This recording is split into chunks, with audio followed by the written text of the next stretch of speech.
Assista agora o programa Papo Sol com José Carlos Tonim. Opte pela luz. O lado das trevas é de desgostos e insucessos. O da luz, de alegrias e recompensas. Com bons pensamentos, saia do que entristece e entre no que alegra. Vença as tristezas, as trevas e projete-se no mundo das alegrias e das claridades. Vencer as sombras é sinal de luz na alma. Nós somos o canal 48.1 HF, um canal de televisão aberto, digital e gratuito. E somos a única emissora de televisão autorizada a funcionar pelo Ministério das Comunicações para a Praça de Indaiatuba e chegamos em toda a região. Nos apresentamos também nas mídias sociais, no endereço TV Sol 48, do Facebook, do Instagram, do YouTube. Basta digitar do seu celular, do seu tablet, do seu computador, TV Sol 48 e verá a nossa programação de entrevistas, de esportes, de jornalismo, de tudo que é de interesse da região. Não dá para assistir o nosso jornal, que vai às 7 da noite, porque a esposa quer ver a novela, não dá para ver às 8h30, que é a hora do Jornal Nacional. Vê às 10 da noite, às 10 e pouco da noite, a hora mais conveniente, e saberá tudo o que acontece, da previsão do tempo, do que aconteceu de interessante, do nosso primavera, do nosso esporte, enfim. E nos apresentamos, especialmente aqui a bancada de entrevista do Papo Sol, no canal 8 da operadora Claro, operadora a cabo. Evidentemente um canal pago, mas tem lá seus 40 mil assinantes em toda a cidade. E nesta oportunidade, recebemos, com muito prazer, mais um operador da área do direito, que é o advogado Wallace Nogueira Rocha. Doutor Wallace, seja bem-vindo à nossa bancada do Papo Sol. Primeiramente, nossos agradecimentos e dizer da nossa satisfação de estarmos aqui presentes nesse órgão de comunicação que, como disse anteriormente Vossa Senhoria, ele tem o objetivo principal, o cerne da sua razão de ser, de levar à comunidade de Indaiatuba e região aquilo que é necessário a essa comunidade, a informação do que se passa no dia a dia, da pessoa, do cidadão, daquele que adotou Indaiatuba como sua cidade. Então, nós queremos, neste momento, parabenizar a esta emissora pelo avanço, por enxergar o futuro, para buscar realmente tornar este país mais humano, mais igual, mais voltado realmente para a pessoa. Isto só é possível se tivermos o dom de comunicar aquilo que é necessário levar a cada um de nós a realidade dos fatos de uma maneira transparente, honesta e leal. Então aqui nós estamos com muita satisfação para trocar essas ideias e dizer que nós temos as nossas limitações, mas nós queremos que neste instante possamos levar aí ao pessoal que nos vê, que nos prestigia, algo que poderá ser aproveitado num futuro, não muito longo, mas num futuro bem próximo. Então esta é a nossa função nesse instante. E essa é a nossa função da nossa vida toda, né? Como bem coloca o doutor Wallace.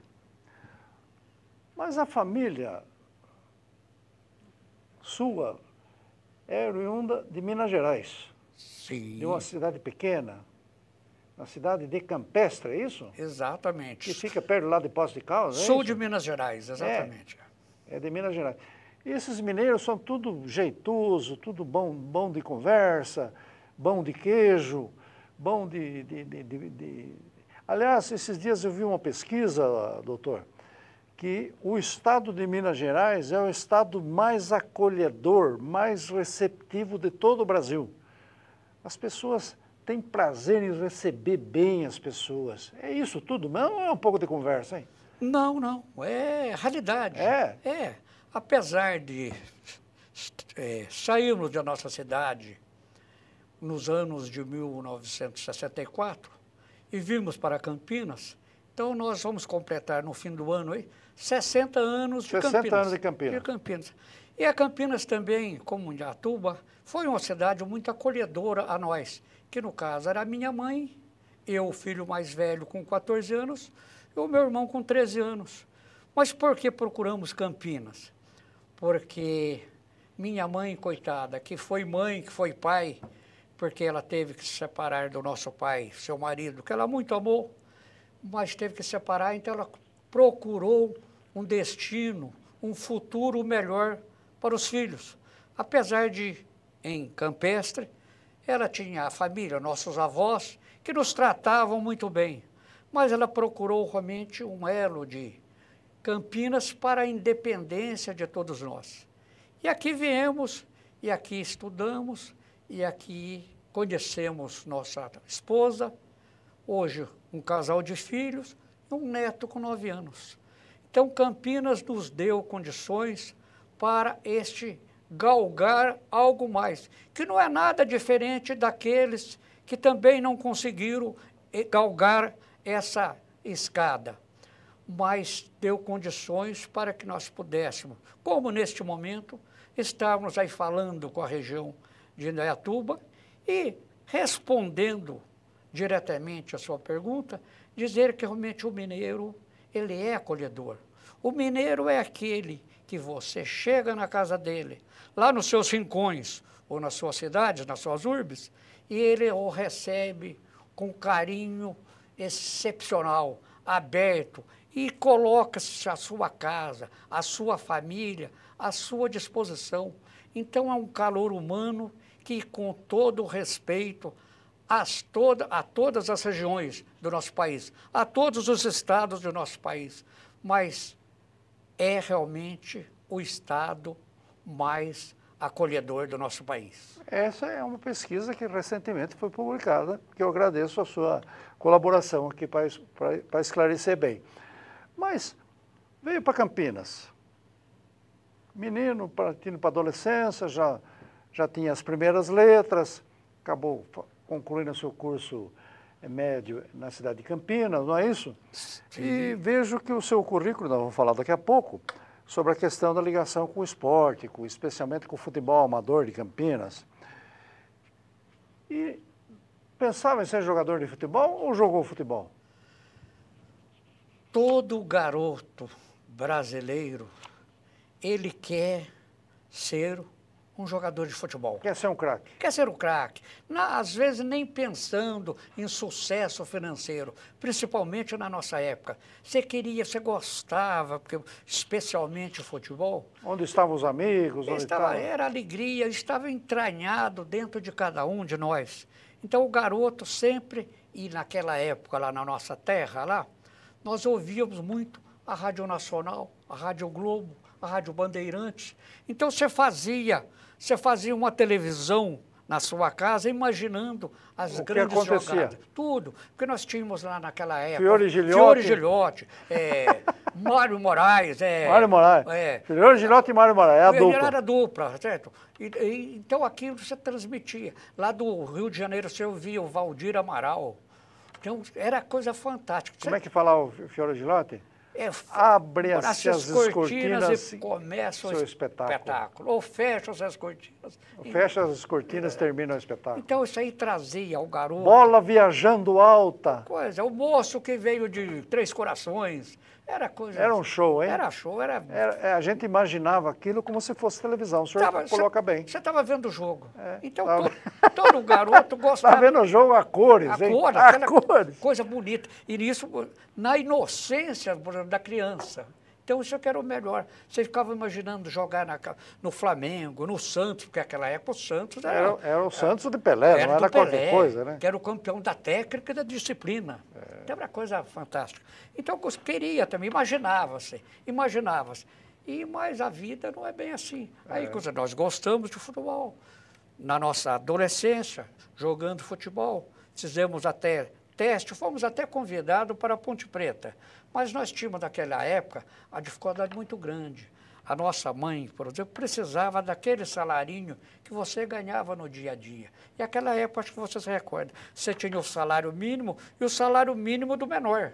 Então o salário mínimo do menor era metade do salário mínimo. Metade ainda do que já é pouco. Mas era um rendimento Que ajudava muito. Muito. Você levava lá, minha mãe, coitada, pegava aquele dinheirinho, investia e comprou-se um terreninho onde eu moro hoje, foi comprado com essas dificuldades. Olha só. Então, que história bacana, hein? Isso foi gostoso porque você fazia o trabalho, aí você jogava amadoristicamente todo final de semana, mas não tinha jeito, infelizmente, de cruzar e caminhar para o profissional. Mas acho que também nós não faríamos muito sucesso no profissional, não. Mas era bom. E diante disso... Mas era um sonho. Era um sonho. E diante disso nós tivemos que, por exemplo, parar os estudos para trabalhar, arrumar um dinheirinho, aí depois recomeçar os estudos. E depois, com o tempo, foi para a Faculdade de Direito. Aí, foi para o Pátio dos Leões. O Pátio dos Leões, exatamente, muito bem. Ali, naquela época, ali ainda era no... acho que é Marechal Deodoro, a rua ali. Isso, era o Pátio perto da Igreja dos Leões. do Carmo, Exato, por ali. atrás da Igreja do Carmo. Atrás da Igreja do Carmo. Exatamente, você recorda muito. Os Pátios dos Leões. E por que achou que a carreira do mundo jurídico seria uma coisa auspiciosa? Nós até buscávamos o seguinte... Nós, quando criança, nós éramos meio retraídos, eu era retraído, mas com o caminhar... Era meio introvertido. Meio fechadinho. Aí depois, com o caminhar, foi se soltando um pouquinho. E aí, o que acontece? Puxa vida, chega numa situação que nós já estávamos adultos, mas não tínhamos o curso superior. Falou, agora eu tenho condições de cursar. Vou tentar. Tentar. Aí, quer dizer, fomos, através de um amigo, falou, vamos fazer... matrícula para o vestibular, eu falei, puxa vida, mas e agora? Então eu não tinha aquele imaginado o curso que eu iria fazer a matrícula, a inscrição para prestar o vestibular. Aí eu vi lá o gabarito, as exigências dos cursos. Aí eu olhei, vi lá, como lá? Ciências exatas lá, engenharia, que eu falei, não, esse eu não vou conseguir. Não é o meu caso. Não, aí eu fui para humanas. Aí eu vi lá direito, jornalismo e tal. Aí eu vi lá o que pesava mesmo para a nota. Porque naquela época tinha os pesos. E conforme a área que você escolhesse, tinha um peso especial. E eu vi lá no Humanas, assim, conhecimentos gerais. Falei, puxa vida, eu acho que nesse daqui eu me encaixo. Aí eu peguei, fiz e fui aprovado. Então, por as circunstâncias tais, que nós chegamos ao curso de Direito. De Direito. Isso foi... E se fosse fazer hoje de novo, faria Direito outra vez? Eu digo sempre que, se eu tivesse que refazer o que eu fiz na minha vida, voltar, me pergunto, você faria tudo o que você fez, não mudaria nada? E eu respondo para mim, não, eu mudaria muita coisa. Muitas coisas eu mudaria, mas não mudaria o curso de Direito. O curso de Direito. Este não. Agora, outras ações, ou realizações, ou omissões, eu poderia mudar. Mas o curso de Direito, não. Este eu faria novamente. Apresentado o Dr. Wallace Nogueira Rocha, nós vamos para um pequeno intervalo e já voltamos para continuar essa conversa e ver essa questão da sua partida um pouco e muito, durante muito tempo, para o mundo do esporte, para o mundo do futebol amador especialmente. Até já. Você está assistindo ao programa Papo Sol com José Carlos Tonin.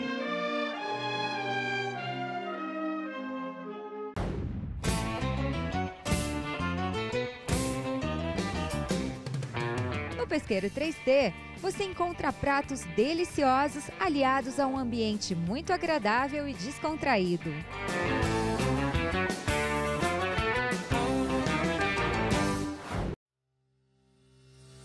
Olá pessoal, eu sou Maurício Baroni, presidente do consórcio Consimares, consórcio da região metropolitana de Campinas, que ajuda os municípios a fazerem a gestão, manejo e destinação correta dos resíduos sólidos. Você sabia que pelo menos 30% de todo o lixo que produzimos e vão para os aterros sanitários poderiam ser reaproveitados, mas apenas 3% desse total são reciclados? É preciso a união urgente do poder público, empresas, entidades e da população. O Consimares convida você a fazer a sua parte, com essa atitude simples no seu dia a dia. Comece a separar do lixo orgânico, garrafas plásticas, latinhas de alumínio, vidro, papel.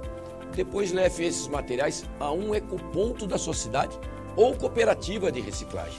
Com essa atitude simples, você garante a destinação correta dos resíduos, ajuda a proteger o meio ambiente, gerar emprego e renda para os catadores. Vem com a gente, faça parte dessa união inteligente no descarte de resíduos.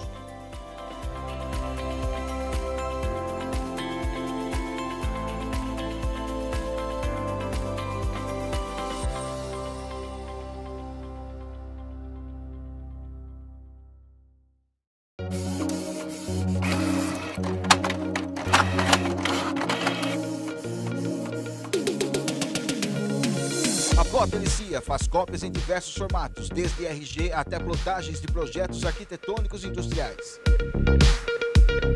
Digitalização e impressão de documentos em diversos formatos. Impressão e montagem de apostilas, montagem de crachá em PVC e muito mais. Plot Elicia, a mais completa da cidade, fica na rua Pedro de Toledo, 159, no centro.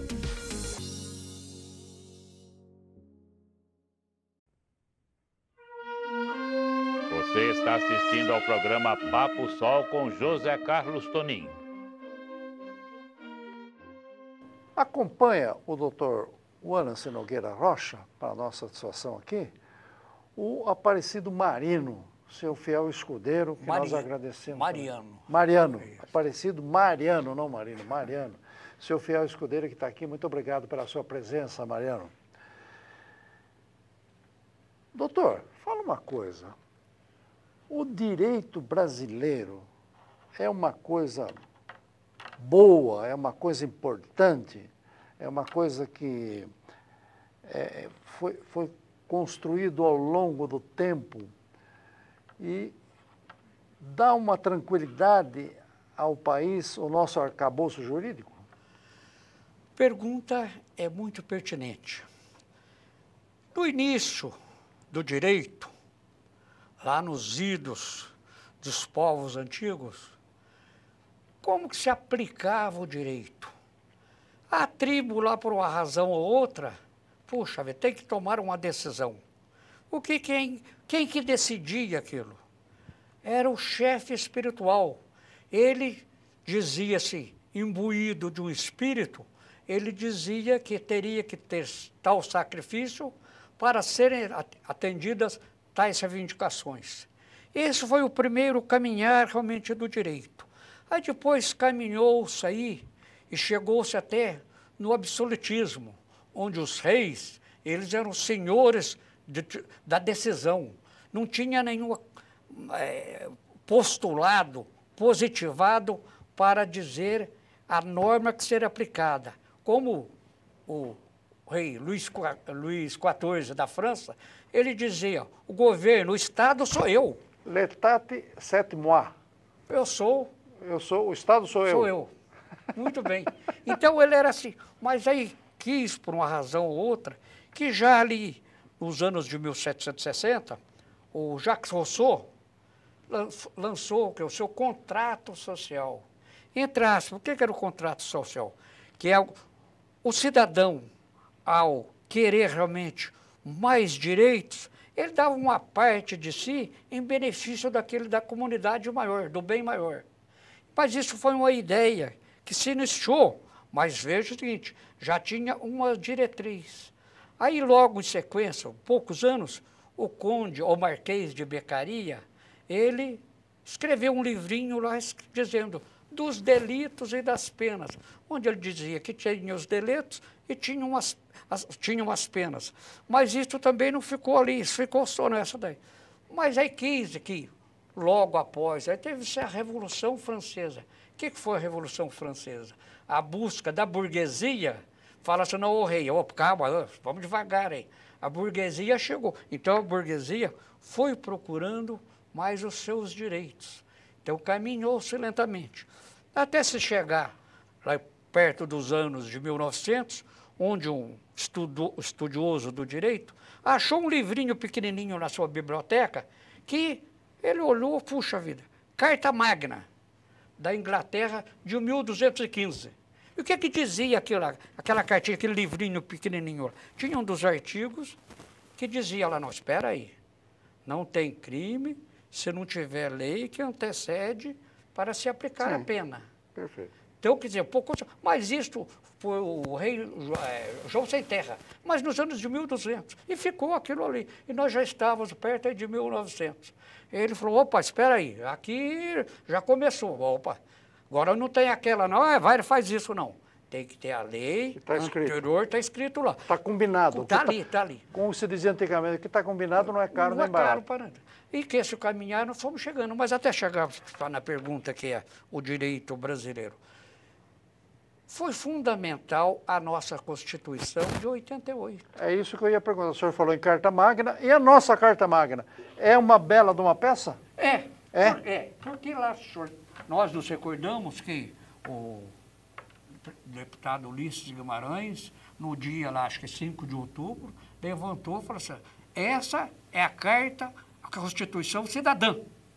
Por onde se buscou, na Constituição, se valorizou muito o respeito à pessoa humana.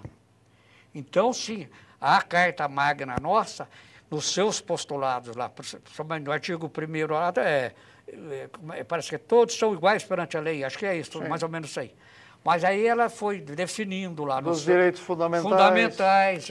Então, o respeito à pessoa humana. Então, ela abriu o aspecto, assim, mas agora para respeitar o direito da pessoa. Inclusive, por exemplo, aí, algumas teorias que se aplicam muito no direito brasileiro, que é a teoria constitucional. Então, tem lá o fato típico, tem lá se é jurídico ou não, e tem lá a culpabilidade. Então, se aplicou, então ela é muito social, ela busca ali, porque antes o juiz, o quê? Ele simplesmente só aplicava a lei. Agora não, agora ele tem que ver o que diz aí a nossa Constituição para ver, porque muitas vezes não. Ah, aconteceu isso. Tem que... Não, mas agora tem que se ver. É ilícito? Sim. Mas e aí ali? A culpabilidade, busca-se tudo aí. Então, a nossa Constituição nos dá certeza de uma legislação que eu entendo boa. Evidentemente que tem que se aplicar como ela está.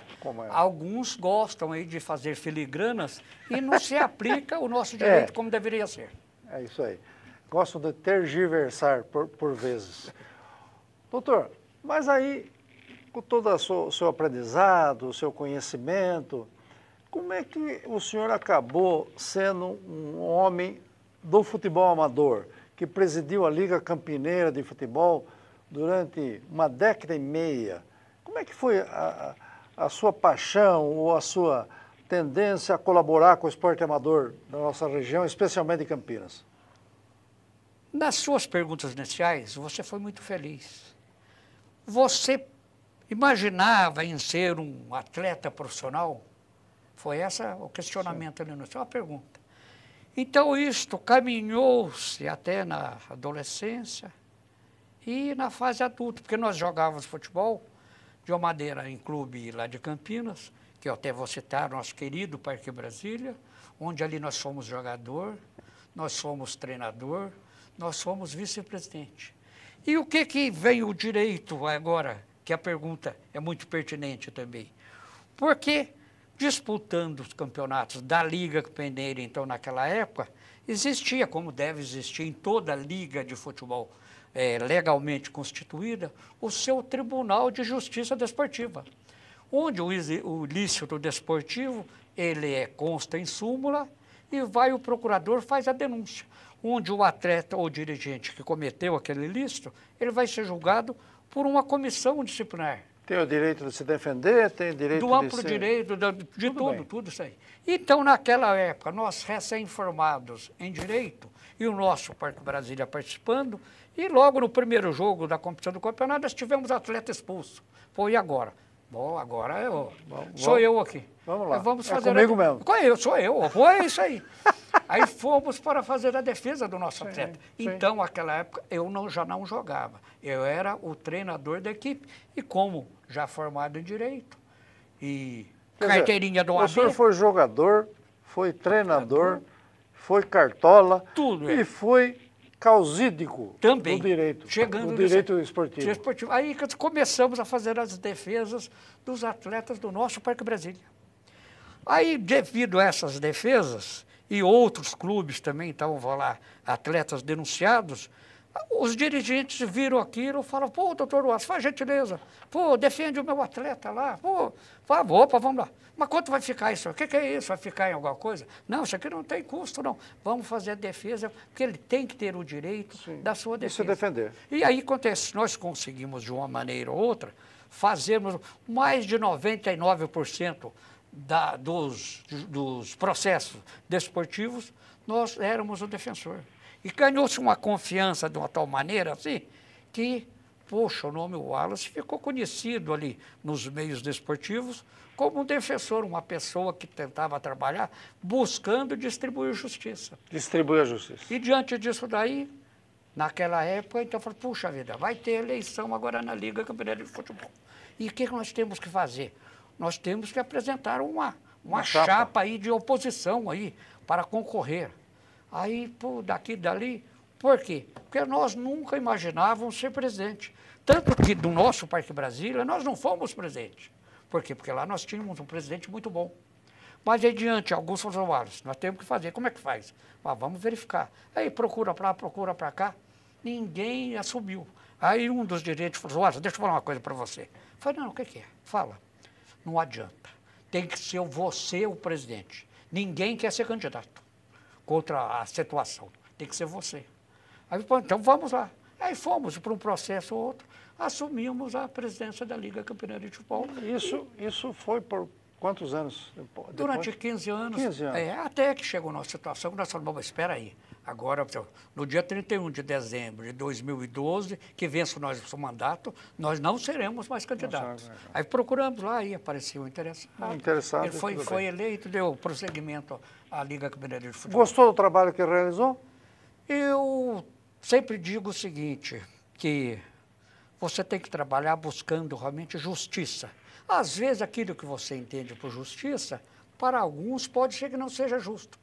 Mas dentro do nosso entendimento, nós buscávamos fazer com transparência e com justiça e com equilíbrio.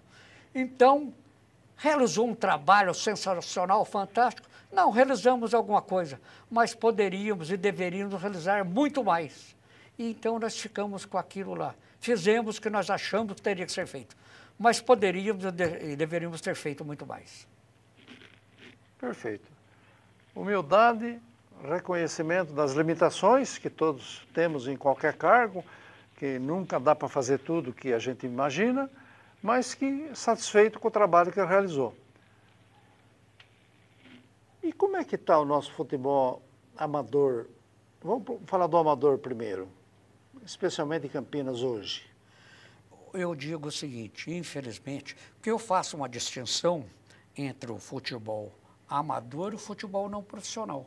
Porque nós temos o futebol profissional, onde essas grandes equipes, e nós temos o futebol não profissional, onde eu entendo que é o nosso, que ele é praticado sem remuneração. E o amador, eu até entendo que o amador é feito do amor, mas o amador é aquele futebol, entre aspas, que você vai dizer assim, aquele da pelada. Você junta os amigos lá e vamos fazer, vai churrasquinho, aquela coisa gostosa, amiga e tal. E o não profissional não, ele já é organizado. Ele tem, por exemplo, uma liga que promove aquele campeonato, que não é praticado de maneira profissional, é praticado de maneira não profissional. Então eu chamo, o nosso amador eu chamo de não profissional. Mas respondendo, infelizmente, eu falo isto com bastante pesar. O nosso futebol não profissional, da nossa cidade, que nós entendemos que conhecemos um pouco, como também de nossa região. Porque nós, quando presidente de Liga Campeonato de Futebol, naquela época havia congressos todo ano em cada cidade do interior aqui, e nós percorríamos tudo isso. Inclusive em Indaiatuba, também nós tivemos um congresso, na época que a Liga era dirigida pelo Cocada. Nós tivemos um congresso de todas as ligas aqui em Indaiatuba. Então, o que nós entendemos é o seguinte, que, felizmente, o futebol não profissional, ele perdeu muito da sua essência. Ele deixou daquele futebol que você jogava porque gostava, você vestia a camisa, você torcia para aquele time que você jogava. Hoje, infelizmente, ou felizmente, não vamos entrar muito nesse mérito, o atleta, realmente, aquele amor à camisa, no não profissional, também não existe mais. Ele vai para o clube Doutor, também. E o seu Guarani, que já foi campeão brasileiro, a quantas andam hoje? Eu digo o seguinte, eu, torcedor que somos do Guarani de longa data, eu, infelizmente, entendo não só o Guarani. As equipes do nosso interior, eles deram uma parada no tempo. O Guarani, quando campeão em 78, ele tinha tudo para se tornar uma equipe de grande, um clube de grande porte. Como o Santos, que não é de uma capital e virou. E era, começou mais ou menos assim. E o Guarani, naquela época, o time do Guarani era muito bom. Não foi campeão por acaso, não. Mas aí, por uma razão ou outra, mudou-se dirigente, aí... E tudo é competência, né? Às vezes, por um dirigente que chega, ele quer. Mas às vezes ele é tão torcedor que ele esquece de administrar e fica torcendo. Então, eu acho que... Ele vai para a galera. Vai lá, ele fica torcendo, esquece de buscar realmente administrar o clube. E enfim, acho que o Guarani talvez tenha passado por isso e agora tem uma grande dificuldade de recuperação. Eu até acho o seguinte, que se não houver realmente uma mudança de pensamento, de entendimento, o Guarani vai ter grandes dificuldades de se manter na Série B do brasileiro. Quando foi até campeão brasileiro, chegou, se não me falha a memória, até a semifinal da Libertadores. A Libertadores. É. Então, hoje nós temos dificuldade, todos os clubes têm dificuldade. Então, eles estão voltando a maioria aí para as SAFs, que ainda para nós aqui no nosso meio é a certa interrogação. Mas talvez seja esta a solução. Doutor, o futebol brasileiro é um dos mais respeitados do mundo, é campeão, não é uma vez só, etc. A próxima Copa do Mundo, o senhor acha que o Brasil vai ter uma boa presença? Falo com muito pesar.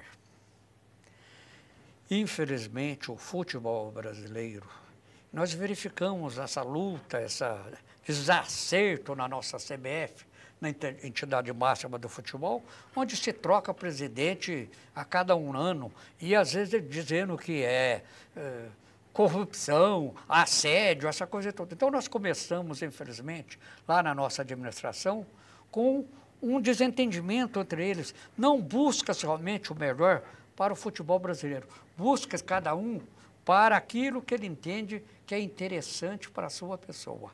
E, paralelamente a isso, no meu entender, respeitado quem diverge, nós não temos mais, com todo respeito, aquela mão de obra de que se dizia no passado que o jogador brasileiro está aí na rua, você vai lá na esquina, ele está lá, não existe mais isso. Não existe mais. Não existe mais isso. Então, nós estamos tendo dificuldade. Hoje, que nós estamos falando aqui, a seleção brasileira pré-olímpica joga. Tem que ganhar. Se não ganhar, está fora das Olimpíadas. Aí eu pergunto, isso nós já tivemos no Sul-Americano passado também, de categoria de base, ficamos fora. No Mundial aí, que nós perdemos para Israel, com todo respeito a Israel. Nós perdemos, ficamos fora. E ninguém quer tomar uma providência, ninguém quer saber o que aconteceu. Ou, puxa vida, perdemos lá, perdemos cá, perdemos acolá, nós temos que ter alguma coisa errada. Vamos buscar onde está esse erro. Não é caça às bruxas, não. É buscar realmente, nós fortalecemos para voltarmos a figurar no patamar mais alto do futebol mundial, que hoje, com todo respeito a tudo, nós não estamos mais. Nós estamos lá. Doutor, lamentavelmente a conversa está muito boa, mas nós temos um tempo aqui e nós vamos ir para o final do programa. Eu deixo aquela câmera da televisão com os meus agradecimentos para suas considerações finais. Eu queria dizer o seguinte, que o nosso país, o nosso dia a dia está. Nós temos que tentar de fazer o melhor para que, na sequência, nossos filhos, nossos netos tenham um país melhor. Isso só depende de nós. Então, tenha confiança em si, busca realmente entender a realidade do nosso país, não vamos atrás de informações e de figuras e de coisas bonitas que às vezes são enganosas. Nós temos o discernimento de entender o que é interessante não para eu, mas sim para o nós. Então esse é o dever de cada um de nós, é buscar o melhor para o nosso país. E o nosso país é viável porque todos nós temos o direito inato, sabemos o que é certo e o que é errado. Vamos fazer o que é certo, vamos aplicar a justiça. Um abraço e muito obrigado por tudo. Esse foi o doutor Wallace Nogueira Rocha, operador do direito e que, além do exercício da sua profissão, colaborou, ajudou muito para o esporte amador, especialmente na cidade de Campinas. E como disse, esteve até que por Indaiatuba e outras cidades da região, quando o Cocada foi presidente aqui, e que família humilde veio lá de Minas, naquela luta para tocar a vida aqui em Campinas, e que conseguiu se sobressair, fazer uma bela faculdade de Direito, ser um operador do direito e trabalhar um pouco para a comunidade na área esportiva. Um exemplo para todos nós e que conclama, vamos buscar aquilo que é correto, vamos aplicar a lei de maneira adequada, sem firulas, sem tergiversações, vamos fazer aquilo que a nossa consciência manda, para que quando colocarmos a nossa cabeça no travesseiro, dormirmos com tudo tranquilo. Doutor Wallace, muito obrigado por sua presença aqui na bancada do Papo Sol. Obrigado.